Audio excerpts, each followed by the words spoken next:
Meus irmãos, eu queria compartilhar com vocês hoje, nós vamos começar a estudar Josué. Talvez não de uma forma como nós vimos o Sermão do Monte, mas sim, nós vamos pensar algumas coisas desse livro tão precioso para nós. Josué, aquele homem que foi escolhido por Deus para ser o sucessor de Moisés, e quando nós lemos o livro de Josué, a gente percebe que Josué nada mais é do que parece um complemento ali do Pentateuco. No Pentateuco a gente vê a história do povo de Israel sendo formada, a promessa para chegar à terra prometida. E aí então, a partir de Josué, a gente vê o cumprimento dessa promessa, aquilo que Deus estava planejando para o seu povo. Nós vamos ver isso, mas antes um pouquinho, nós precisamos relembrar um pouquinho, bem rapidamente, Josué, alguns fatos da vida de Josué. Josué foi o homem, então, escolhido por Deus para suceder Moisés. Aquele homem que Deus escolheu, então, para ser o sucessor de talvez um dos maiores líderes que Israel já teve. Também ele foi um dos 12 espias da terra prometida, uma história bem conhecida que nós sabemos muito bem. Mas alguns fatos não são muito, a gente não se lembra muito. Lembra quando Moisés ia à tenda do encontro, aquela tenda fora do acampamento, que quando ele ia conversar com o Senhor e a nuvem baixava e as pessoas ficavam em pé nas suas tendas olhando aquilo que Moisés estava fazendo ou esperando o encontro de Moisés com o Senhor? A Bíblia fala ali em Êxodo, no capítulo 33, o verso 11, que quando Moisés saía, Josué permanecia ao lado da tenda. Ele não deixava esse lugar. Também Josué estava com Moisés quando a lei foi dada. Os líderes ali perto, e ali a gente vê, e foi Moisés com Josué para receber a lei, a confirmação da lei. Josué e Calebe, por fim, são os dois únicos da sua geração que realmente chegaram a entrar na terra prometida. Todos os outros, como nós conhecemos bem a história, ficaram lá no deserto por causa da sua incredulidade, da sua desobediência ao Senhor. Josué, no capítulo 1, do verso 1 a 9, diz o seguinte: Depois da morte de Moisés, servo do Senhor, disse o Senhor a Josué, filho de Num, auxiliar de Moisés: Meu servo Moisés está morto. Agora, pois, você e todo este povo, preparem-se para atravessar o rio Jordão e entrar na terra que eu estou para dar aos israelitas. Como prometi a Moisés, todo lugar onde puserem os pés, eu darei a vocês. Seu território se estenderá do deserto do Líbano ao grande rio, o Eufrates. Toda a terra dos hititas até o Mar Grande, ao oeste.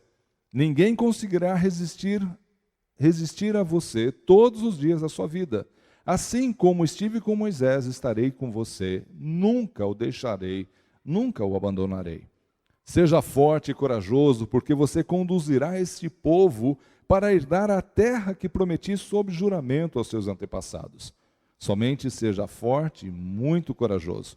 Tenha cuidado de obedecer a toda a lei que o meu servo Moisés lhe ordenou.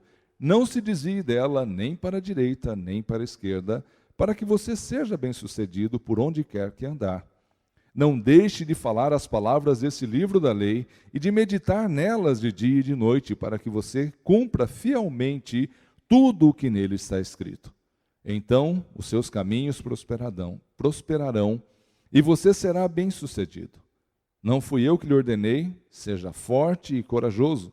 Não se apavore nem desanime, pois o Senhor, o seu Deus, estará com você por onde você andar. Confesso para vocês que eu gosto muito desse texto.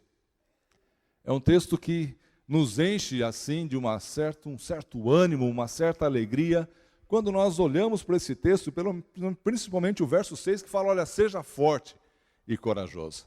Algumas vezes aquele jovem que está meio cabisbaixa, quando ouve já levanta, estufa o peito. Assim deveria ser de fato a nossa vida, mas nem sempre o é. Mas eu queria chamar a atenção para algumas coisas nesse verso. Talvez você já tenha escutado tantas e tantas mensagens sobre isso, mas eu queria desafiar você em algumas áreas que a gente consegue extrair desse texto. A primeira coisa que a gente percebe é que um servo, ele é escolhido por Deus, e esse servo trabalha até o finalzinho da sua vida. Quando nós olhamos o verso 1 e 2, fala: depois da morte de Moisés, meu servo, disse o Senhor a Josué, filho de Num, auxiliar de Moisés: meu servo está morto, agora pois você e todo esse povo preparem-se para atravessar o Jordão e entrar na terra que eu prometi aos seus antepassados. Quando eu olho para isso, eu olho para a vida de Moisés, a gente percebe que Moisés foi o homem que Deus escolheu para levar o povo até aquele momento. O Senhor Deus mesmo comissiona a Moisés, o Senhor mesmo escolhe Moisés. Nós podemos olhar lá em Êxodo capítulo 3 e 4. A gente vê a maneira como Deus fala com Moisés. Imagina, Moisés, um homem já de 80 anos, 40 anos ali no Egito, 40 anos pastoreando o rebanho no deserto, e de repente ele encontra o Senhor numa sarça e recebe o chamado dele. Olha, Moisés, eu escolhi você para tirar o meu povo lá do Egito. 80 anos. Deus o escolheu. Deus queria usar a vida desse homem, apesar da idade, para uma tarefa que ele tinha, e essa tarefa era para Moisés executar. Mas é interessante a maneira como a gente vê o relato dessa história, ali em Atos, no capítulo 7, o verso 35. Este é o mesmo Moisés que tinham rejeitado com essas palavras: quem o nomeou como líder e juiz? Ele foi enviado pelo próprio Deus para ser líder e libertador deles, por meio do anjo que lhe tinha aparecido na sarça. Sabe o que é interessante nessa história toda? Quando Deus chega para Moisés e fala: olha, Moisés, é você que eu escolhi. Ele não estava preocupado com a opinião das pessoas que estavam ao redor. Quando Deus escolheu Moisés, ele olhou para Moisés e escolheu e falou: olha, é você que eu quero. Apesar daqueles servos, apesar daqueles israelitas naquela época não concordarem com isso. Quem que é você? Só porque você nasceu lá no Egito, só porque você cresceu lá no meio daquele povo, você é alguma coisa entre nós? Será que muitas vezes a gente não faz a mesma coisa quando a gente sente o chamado de Deus para nós?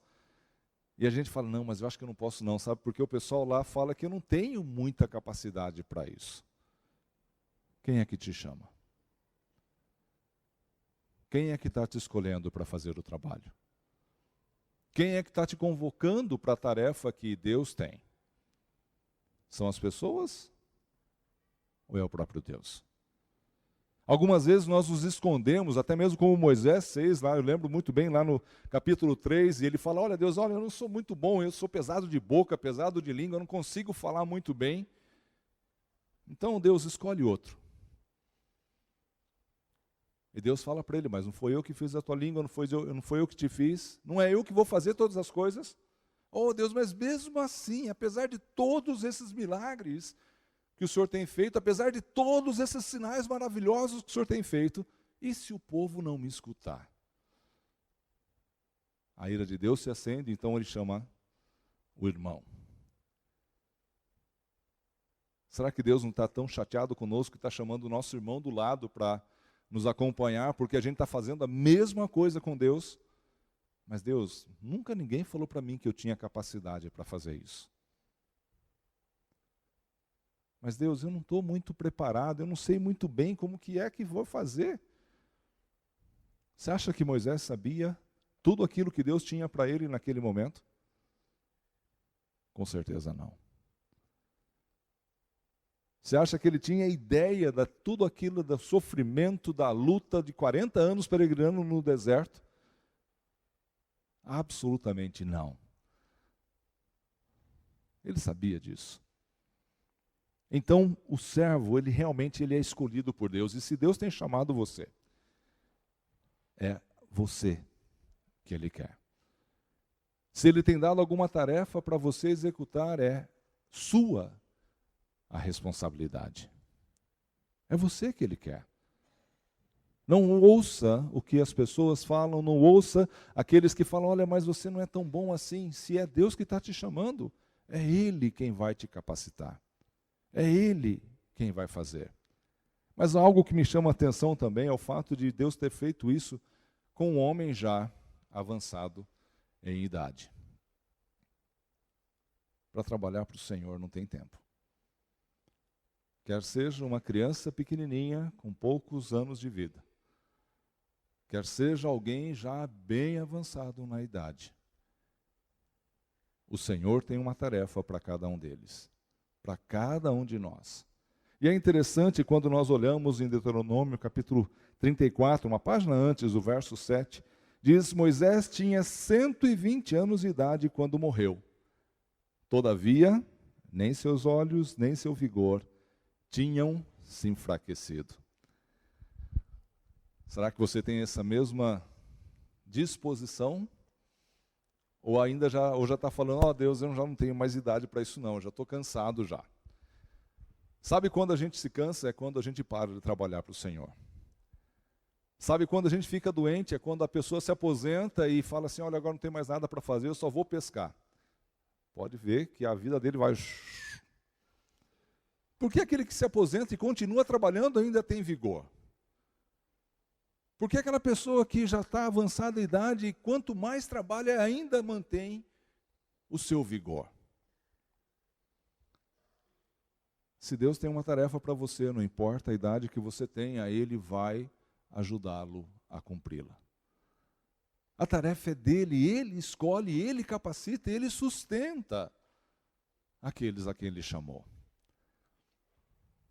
Vocês já ouviram falar tanto lá de Rincon, mas algo que me marcou muito na primeira viagem que nós fomos, a Lili estava fazendo uma entrevista com a Velta, aquela missionária que já está lá, chegou ali em Rincon ainda bem novinha, né, moça ainda, na flor da idade, e está lá há tanto tempo, e a cada vez que nós vamos para lá, a gente olha para a situação da saúde dela, a gente fala, Deus, como que pode ela estar aqui ainda desse jeito?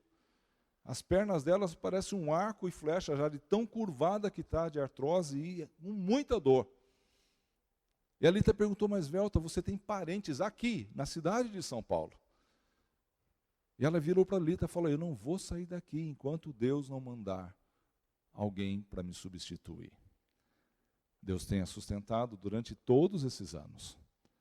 Se você ouviu o testemunho dela, ela falou que quando chegou lá, ela falou, olhou a situação dos missionários já idosos, ela falou, Senhor Deus, me permita viver pelo menos até os 40, 50, no máximo, não deixa eu viver mais não, porque é muito sofrimento. Quando ela chegou naquela idade e viu que ainda tinha um pouquinho de gás para queimar, ó Deus, então até uns 60, 70, Senhor, está de bom tamanho. Ela já está com 80 e tralalá, e ainda está lá, trabalhando. Não há idade para trabalhar para o Senhor, não há desculpa de que nós já nos aposentamos para a obra do Senhor. Aquele que é servo, aquele que é chamado do Senhor, ele vai trabalhar até o final da sua vida. Mas é interessante nós notarmos também que o trabalho que nós fazemos, ou que vai ser realizado, não é nosso, é do Senhor. E como é o trabalho dele, ele vai executá-lo através das nossas vidas, através da sua vida. A obra que o Senhor tem para cada um de nós é algo especial, é algo que Ele sabe, é algo que Ele dá a cada um, porque Ele sabe da sua capacidade, Ele sabe da sua situação, e Ele tem certeza que você pode cumprir com aquilo lá. Ele vai falar com você, Ele vai colocar aquele desejo no seu coração, vai usar os dons, os talentos que Ele te deu, para cumprir aquilo. Da mesma forma como aconteceu com Moisés, que no finalzinho, após ele ter falecido, então ele chega para Josué, e aí fala para Josué, a partir do verso 3 ao 5, diz, como prometi a Moisés, todo lugar onde puser os teus pés, eu te darei a vocês. Eu vou dar a vocês todo lugar. Eu prometi isso, eu vou cumprir.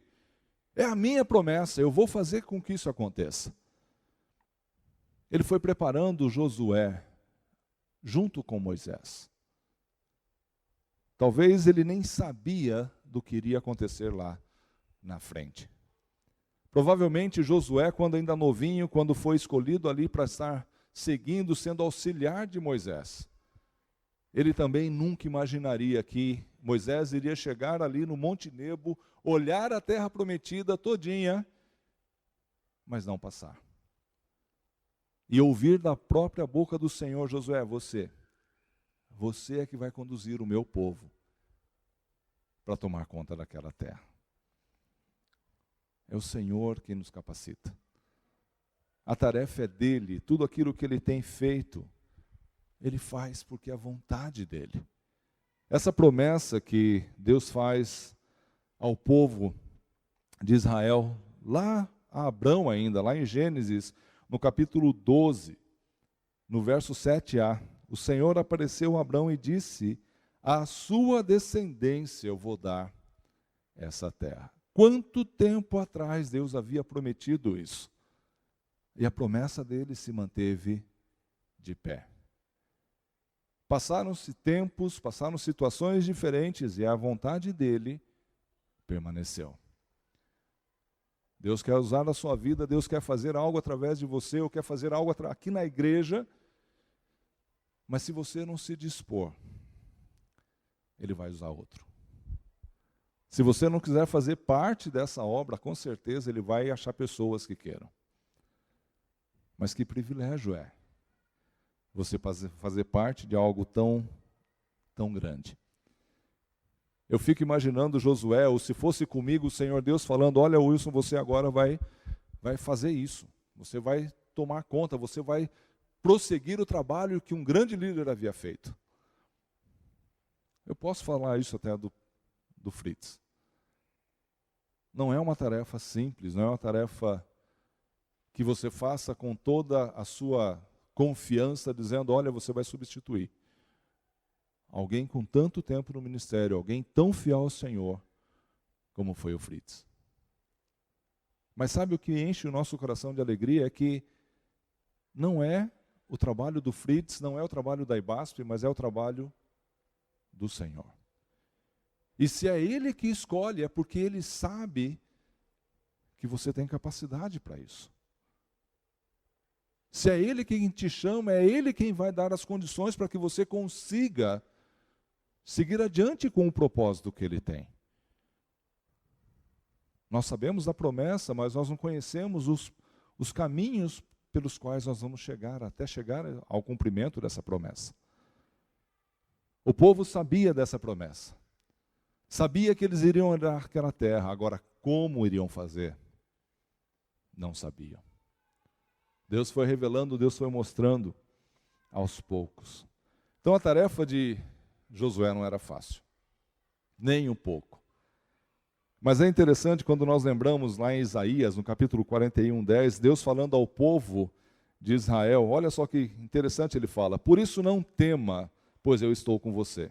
Não tenha medo, pois eu sou o seu Deus.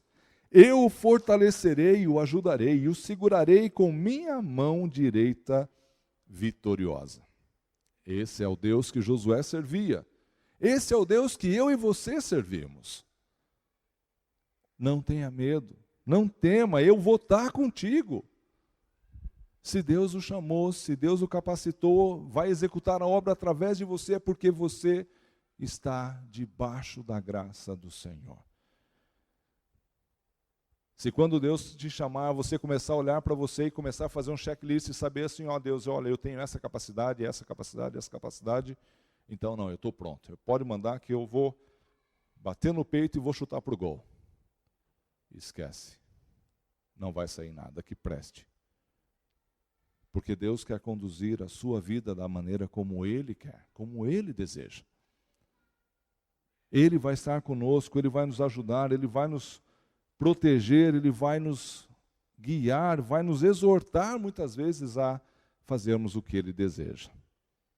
Mas também nós podemos olhar que, como servos chamados e escolhidos por Deus, cada um de nós tem alguns desafios para que nós sejamos bem-sucedidos. Tanto a vida de Moisés como a vida de Josué não foi um mar de rosas. Passaram por situações difíceis, situações complicadas. E nesse texto, quando nós olhamos o chamado, quando nós olhamos Deus falando para Josué sobre a responsabilidade que havia dado a ele, a gente começa a perceber aqui algumas condições que Deus coloca para Josué. Josué fala, olha, eu vou estar contigo. Deus fala para Josué, vou estar contigo. Onde você pisar a planta dos seus pés, essa terra vai ser sua. Mas tem algumas coisinhas. Primeira coisa que ele fala para Josué ali no verso 2, preparar-se para a tarefa. Prepara-se para a tarefa. Que tarefa, Senhor? Olha lá, verso 2, meu servo Moisés está morto. Agora pois, você e todo esse povo, preparem-se. Em outras versões está dispõe-se. Dispõe-te para fazer a obra. Primeira coisa que Deus quer, Ele chama você, ou você levanta a mão falando, Deus, eu estou aqui, eu estou pronto, eu vou. Ou você esconde a mão dentro do bolso e fala, essa tarefa é grande demais para mim. Eu não quero não. Eu acho que Deus não vai obrigá-lo a fazer. Com algumas pessoas, Deus tem um tratamento um pouquinho mais duro. Ele é obrigado a nos amoldar um pouquinho mais duramente para que a gente entenda a vontade dele. Com outros, Deus parece que dá uma aliviada e fala, tudo bem, se você não quer, a bênção é sua também. Mas é interessante que, logo no seguinte, no capítulo 1, verso 11, Josué chega diante do povo e fala para o povo, percorram o acampamento e ordenem ao povo que preparem as provisões. Daqui a 3 dias vocês atravessarão o Jordão nesse ponto para entrar na terra que o Senhor, Deus lhes dá. Lembra que o Jordão nessa época estava cheio. As margens haviam transbordado de um lado a outro. E Deus fala para ele, olha Josué, você vai pegar esse povo e vai atravessar esse rio. Com certeza ele foi lá, ele deu uma olhada, viu a situação, voltou com os seus líderes e falou, olha, a gente tem que estar pronto, a gente vai enfrentar algo difícil lá. Preparem as provisões. Vê aquilo que é necessário para executar essa tarefa e se esteja pronto para qualquer adversidade que aparecer. Uma coisa é nós sermos escolhidos por Deus, outra coisa é nós sermos capacitados por Deus, mas nós temos a nossa responsabilidade de nos preparar, de nos dispor para fazer a obra. Algumas vezes nós vemos pessoas que falam, olha, quando Deus escrever num papel, com letras fluorescentes e luzinhas piscando de neon, aí sim, eu vou começar a fazer alguma coisa. Se Deus tem falado alguma coisa no seu coração, começa a se preparar. Se Deus tem mostrado alguma coisa pela qual você deve orar, começa a se preparar. Ele quer te usar, Ele vai te usar. Mas Ele também diz para Josué que ele devia ser forte e corajoso. Agora, que interessante essa ser forte. A ideia aqui é ser inflexível, ser resoluto. No fundo, ele fala, comporte-se, Josué, como um homem, não como uma criança. Ser forte e corajoso é você assumir a responsabilidade e não desistir. Não se amedrontar em qualquer situação, em qualquer angústia ou qualquer problema que venha. Não é fácil trabalhar para o Senhor. Não é fácil, muitas vezes, desenvolver o ministério que Deus tem nos chamado a desenvolver. Mas nós temos que ter uma atitude de homem. Ser forte, ter coragem para desenvolver aquilo que o Senhor falou.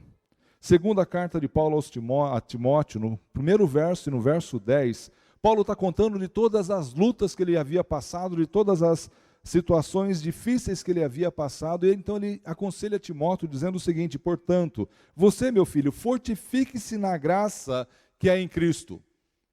Seja pronto, seja preparado, fortifique-se na graça. Saiba que o trabalho não é fácil. Eu já tenho falado para você, a coisa não é tranquila.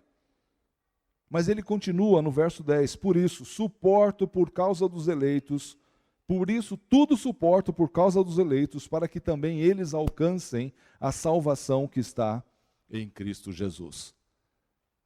Sabendo do chamado do Senhor, sabendo da graça do Senhor por um dia por nós, Paulo suportava todas as coisas para cumprir o propósito pelo qual Deus o havia chamado. Você tem essa coragem? Ou você corre quando a coisa fica feia? Uma coisa é nós batermos no peito e ficarmos, Deus, mostra para mim o ministério. Mostra para mim o que eu tenho que fazer na igreja, mostra para mim o que eu tenho que desenvolver. O Senhor sabe que eu quero te servir, Deus. E Ele ouve, então mostra para nós.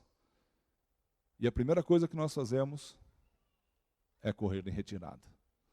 Ah, não, Deus, eu pedi o ministério, o Senhor me deu uma coisa desse tamanho?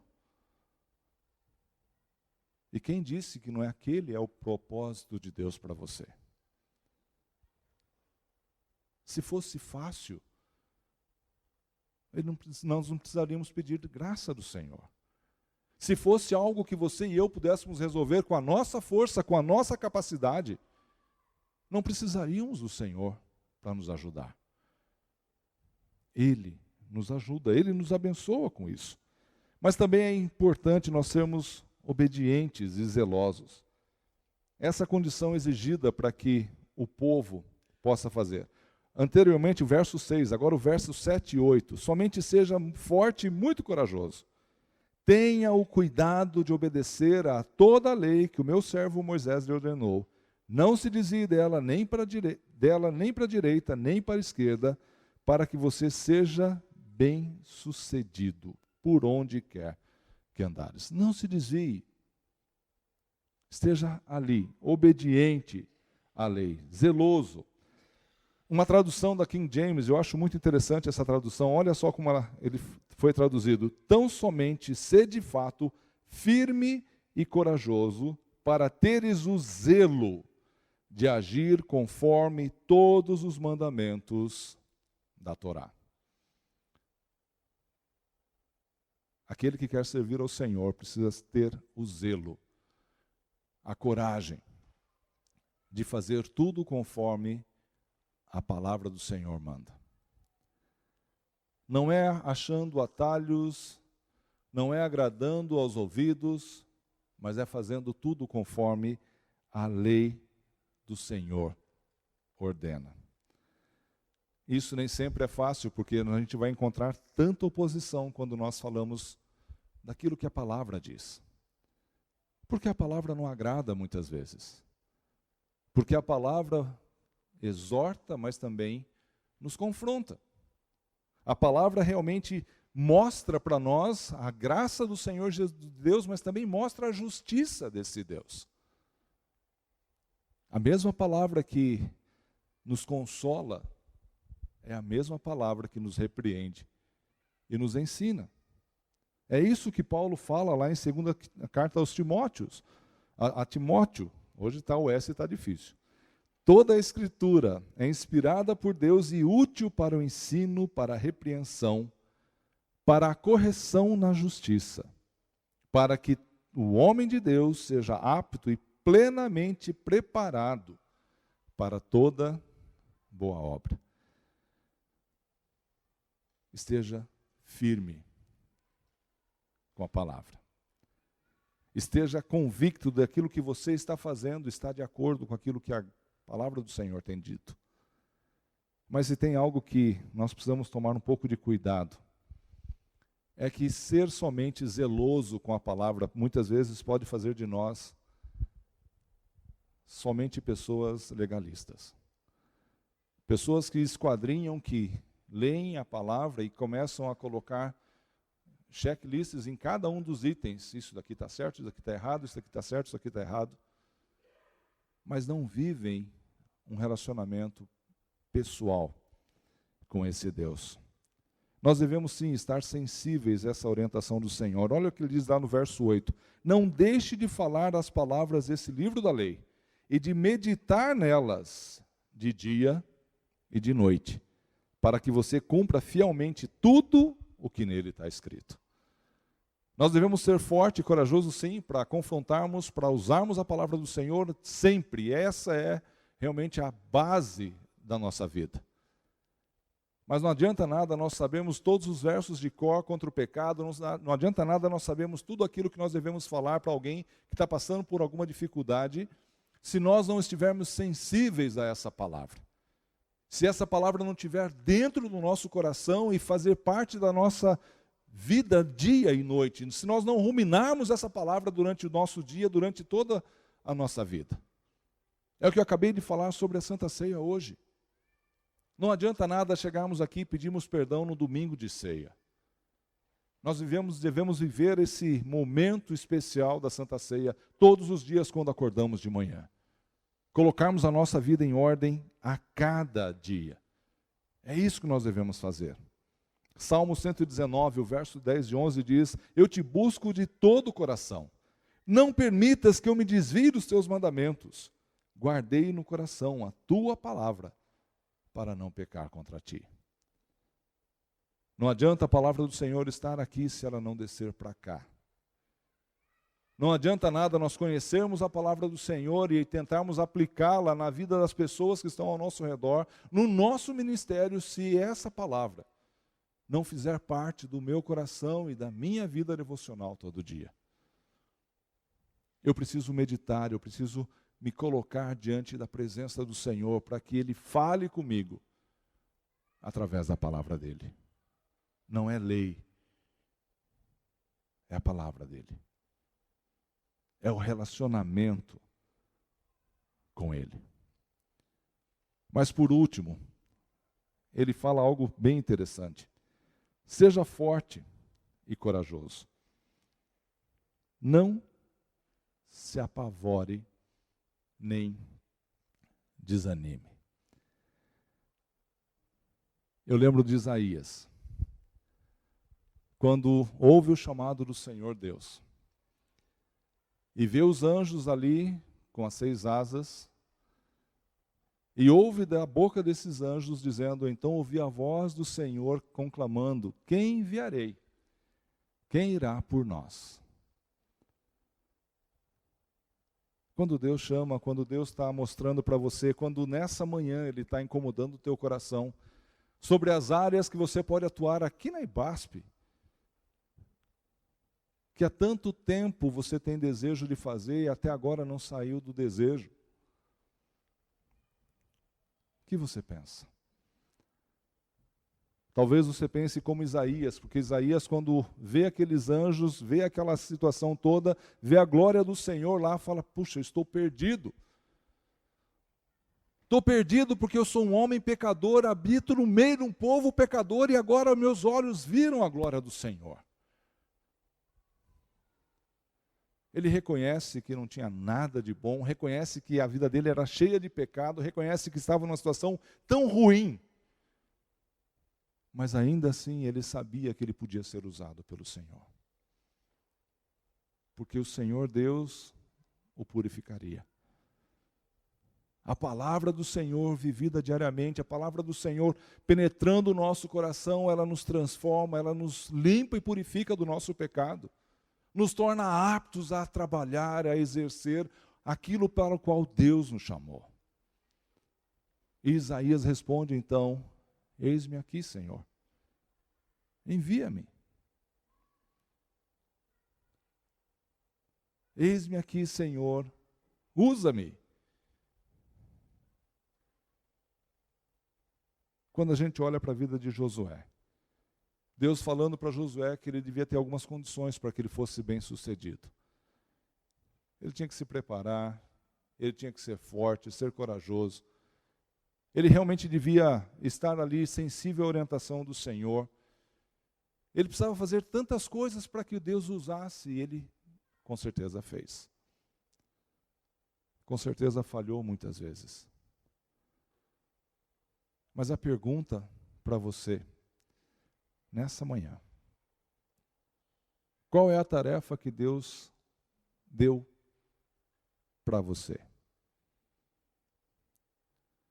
Qual é o ministério que Deus deu para você exercer? O que Deus te chamou a fazer? Quer seja aqui na IBASP, quer seja no seu trabalho, quer seja na sua faculdade, quer seja onde você esteja. Qual é a sua responsabilidade nisso tudo? Cada um de nós tem. Deus chamou a cada um de nós por uma tarefa específica. Com certeza Ele tem incomodado o seu coração, talvez em alguma área. E talvez você está colocando as mãos para dentro do bolso, tentando falar: Deus, olha, eu não estou pronto não. Lembra que é o Senhor quem nos capacita. Se Ele chamou, Ele vai capacitar a gente. Se Ele quer te usar, saiba que não é pela sua força, mas é na graça e a força dEle que você vai desenvolver. Mas a pergunta maior é: qual é a sua resposta para isso? Você vai continuar sentado no banco? Você vai continuar vendo Deus fazer a obra? Você vai continuar vendo o Rio Jordão à sua frente e ficar parado na margem esperando aquela água baixar? Ou você vai juntar o povo e falar: nós temos que atravessar? Porque Deus nos chamou. Porque Ele nos deu essa tarefa. Quer seja você jovem, quer seja você mais avançado em idade. Deus quer usar todos nós para a obra que Ele tem escolhido nesse lugar. Que Deus possa falar no seu coração. Que a sua resposta possa refletir o amor que você tem por esse Deus. Amém?